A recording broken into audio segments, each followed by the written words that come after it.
আমি ওনাদের দালাল দালাল হিসেবে যদি কবুল করে আমার নামাজ টামাজ কিছু লাগবে না। আপনাদের সামনে আজরাইল আসবে, সেটা হলো আপনার থিওরি। আমার মুর্শিদ সুরতে আমার কাছে আজরাইল আসবে ঠিক, তবে আজরাইল জান কবজ করবে না, আমার সরাসরি গাউসে বাগদাদ আমার জান কবজ করবে। যেসব ব্যক্তি নিজের স্বার্থ লাভের আশায় ধর্মের অপব্যাখ্যা বা বিকৃত করে, তারা যতই বুজুর্গ হোক না কেন, তারা সকল ধর্মের মানুষের কাছে ঘৃণিত ব্যক্তি। ভারত, পাকিস্তান ও বাংলাদেশ এই 3 দেশে সবচেয়ে বেশি ধর্মের অপব্যাখ্যা ও বিকৃতি করা হয়। বিশেষ করে এই অঞ্চলের গ্রামের সহজ সরল মানুষগুলোকে জান্নাত জাহান্নামে ভয় দেখিয়ে এক শ্রেণীর ভণ্ড পীর নিজের ব্যাংক ব্যালেন্স ভরাট করে। যুগে যুগে এসব পীর তাদের মুরিদ ও সাধারণ মানুষের কাছে বেইজ্জতি হয়ে মারা যায়। আজ এমনই একটি ঘটনা ঘটেছে কুষ্টিয়ার দৌলতপুর উপজেলার ফিলিপনগর ইউনিয়নে।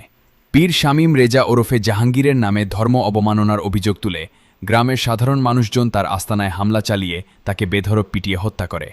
হঠাৎ করেই সোশ্যাল মিডিয়াতে তার একটি ভিডিও ছড়িয়ে পড়ে, যেখানে দেখা যায় তিনি ইসলাম ধর্ম নিয়ে অবমাননাকর কথাবার্তা বলছে। তিনি বলেন যে কোরআন নাজিল করছে সেও মূর্খ, আর যারা কোরআন পড়ে তারাও মূর্খ।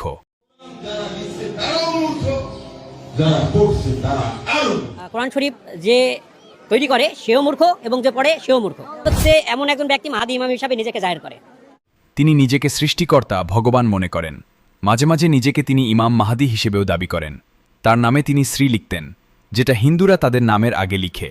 তিনি তার মুরিদদেরকে মক্কা মদিনায় গিয়ে হজ না করে তার আস্তানায় গিয়ে হজ করতে বলতেন।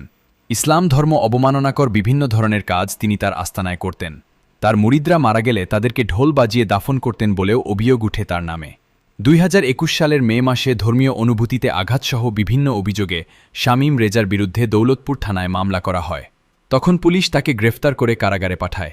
দীর্ঘদিন কারাভোগের পর মুক্তি পেয়ে তিনি আবার একই ধরনের কর্মকাণ্ড শুরু করেছেন বলে অভিযোগ আছে। তাকে বারবার সতর্ক করলেও তিনি এসব কাজকর্ম থেকে বিরত থাকেন না। তাই ইসলামপ্রেমী জনতা ক্ষেপে তার আস্তানা ভাঙচুর ও তাকে গণপিটুনি দিয়ে মেরে ফেলে।